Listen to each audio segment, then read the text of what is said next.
우리나라의 외국인 주민 수가 작년에 약 246만 명에 달해서 전체 인구의 4.8%에 이르렀습니다. 네. 정말 급격한 속도로 최근에 외국인 예. 주민 비율이 늘고 있는데도 아직까지도 이제 사회통합 이런 용어가 낯선 이유는 외국인 이주민들이 좀 분리된 공간에 사는 경향이 좀 있어요. 그렇죠. 그렇다 보니까 이웃이라고 생각하지 않고 뭔가 나와 관련 있는 사람이라고 생각하지 않고 어딘가에 있을 그들이라고 생각하는 경향이 있는 거죠.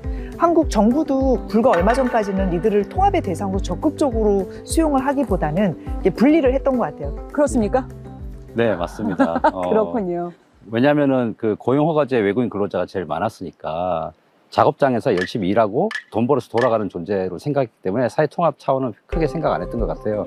최근에 그 이제 법무부에서 사회통합 프로그램이라는 걸 하는데 이민자가 한국 사회 구성원으로서 살아가는데 필요한 어떤 그런 한국어와 한국 문화에 대한 그 역량을 이제 강화하고 그걸 통해서 기본 소양도 갖춰서 한국 사회에서 이제 체계적으로 잘 적응할 수 있도록 도와주는 그 프로그램입니다.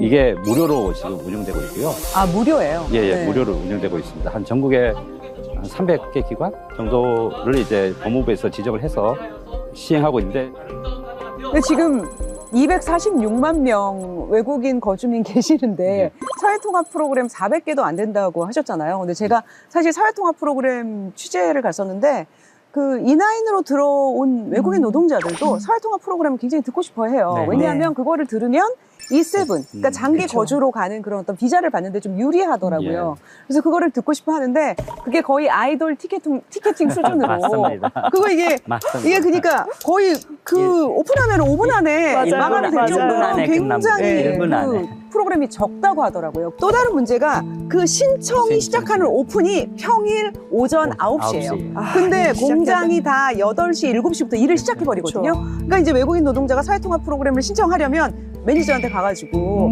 저 9시에 잠깐 온라인 좀 신청하고 올게요. 그래서 그거를 이제 업주가 허락해주지 않으면 그 신청을 못하게 되는 거죠. 그래서 사회통합 프로그램을 좀 더 늘리고 좀 더 이제 그 많이 들을 수 있도록 해줘야 될 필요가 있지 않을까 어떻습니까?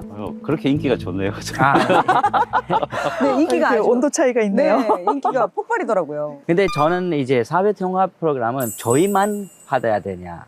그리고 이 맞아요. 사회통합의 목표는 중요한 한국어와 한국 문화를 가르치는 데 그치는 것인가? 아니면 이 사회에 열린 사람으로서 생활할 수 있는 의식을 생기게 해 태도를 바꾸는 것인가에 대해 좀 고민해 볼 필요가 있다고 봅니다. 사회통합이 과연 그거 듣는다고 되는가라는 거죠. 저도 한때 미국에서 오랜 세월 이주민으로서 살아봤는데요.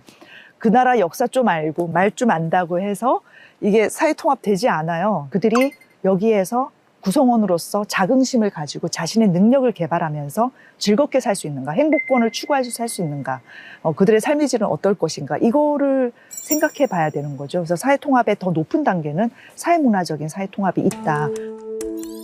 우리나라 고등교육기관 외국인 유학생 수가 2015년 약 5만 4천 명에서 2024년 약 14만 5천 명으로 10년 새 2.7배 늘었습니다. 고등교육기관의 외국인 유학생 비율이 10%를 넘어섰는데요. 대학이 좀 특수한 공간인 이유가 있어요.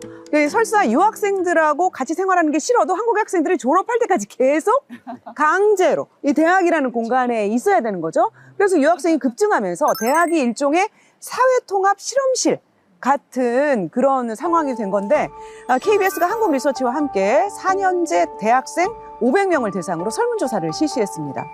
외국인 유학생 증가가 한국인 대학생들에게 도움이 된다고 생각하는 응답자보다 도움이 안 된다고 생각하는 응답자가 많았고 특히 이제 유학생들과 조별과제, 팀 프로젝트를 많이 해봤을수록 더 도움이 안 된다고 생각하는 경향이 있었어요. 도움이 안 된다고 생각하시는 분들을 대상으로 왜 도움이 안 된다고 생각하느냐 물었는데 한국어 능력 부족으로 소통에 어려움을 겪어서라는 응답이 가장 많았습니다. 민범님, 실제로 경험을 하잖아요. 네. 유학생들의 한국어 능력이 좀 학습에 방해가 될 정도로 좀 떨어지는 경우가 많이 있나요? 사실 아까 조별과제 말씀해 주셨잖아요. 그래서 보통 조별과제로 할 때 모임을 가장 먼저 하는 게 역할 분담을 합니다. 예를 들면은 너는 발표를 해라, 너는 리서치를 해라, 나는 뭐 PPT를 만들겠다. 그렇게 역할 분담을 하는데 한국어 실력이 떨어지는 경우, 흔히 의사소통이 어려운 친구들도 굉장히 많습니다. 그런 친구한테 맡길 수 있는 역할이 매우 제한적이에요. 그러다 보니까 그 친구한테 맡길 바에 어차피 맡겨도 내가 한 번 더 해야 되니까 그냥 배제하고 가자라는 친구들도 있고, 아니면은 역할을 분배를 해야 되는데 수업에 나오지 않거나 흔히 말하는 잠수를 타는 경우도 종종 있습니다.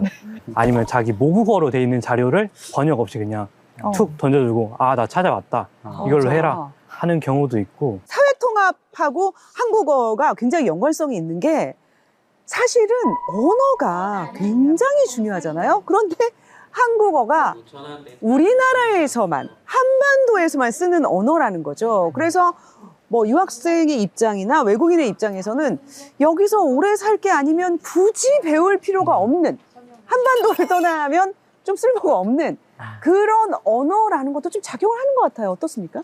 네, 저는 당연히 작용한다고 생각합니다. 이제 아무래도 한국어라는 게 국제어는 아니잖아요. 아무리 뭐 한류가 유행을 하고 하더라도. 그러다 보니까 뭐 여기 교수님처럼 한국말을 본국에서 배워오는 경우가 그렇게 많지는 않아요. 그러다 보면은 한국 대학교에 입학을 해서 한국어를 배우게 되는데 너무나 늦습니다. 한국 대학에 입학해서 한국어 전공 수업을 듣기에는 너무 늦어요. 우리가 이제 저출생 고령화로 이 학생 수가 줄면서 일부 대학들은 정원의 외인, 그 그렇죠. 외국인 정원의, 유학생들을 정원의 받아서 그게 등록금 학교. 수입을 좀 충당하고 싶은, 맞아요. 그리고 이제 그 학과도 유지하고 뭐 수강 그렇죠. 과목도 유지하고 이런 걸 하고 싶은 그런 마음이 있고, 그런 또 효과가 있어요, 사실. 맞아요. 그런데 그렇게 들어왔더라도 이 학생들이 만약에 여기서 열심히 공부해서 한국어를 잘하게 되면 우리한테는 너무나 또 필요한 인재가 되는 네. 그런 상황이라 이 부분에 대해서 좀 고민이 필요할 것 같아요. 어떻습니까? 유학생들이 많이 들어오면 학교는 좋고 또 그 지방 되면 지역 경제 상권에도 도움은 되잖아요. 그런데 정작 그 안에 있는 학생이나 교수들한테 유학생이 많이 들어온 것이 어떤 이익을 줄 수 있는지를 고민을 좀 많이 해야 될 것 같아요. 지금은 짐으로만 다가오잖아요.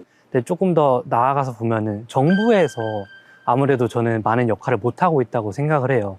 외국인 유학생들이나 아니면은 뭐 오시게 되면 외국인 등록증을 발급을 받아야 됩니다. 그게 있어야지 한국에서 번호도 발급받고 계좌도 만들 수 있는데, 외국인 유학생뿐만 아니라 모든 외국인이 많다 보니까 발급하는데 10년 전에 비해서 너무나 오랜 시간이 걸려요. 맞아요. 두세 달이 맞아요. 걸리는 맞아요. 상황이에요. 네. 그러다 보니까 그 기간 동안은 학생들이 전화번호도 못 만들고 계좌도 못 맞아요. 만들고 학교 생활에 많은 어려움이 있어요.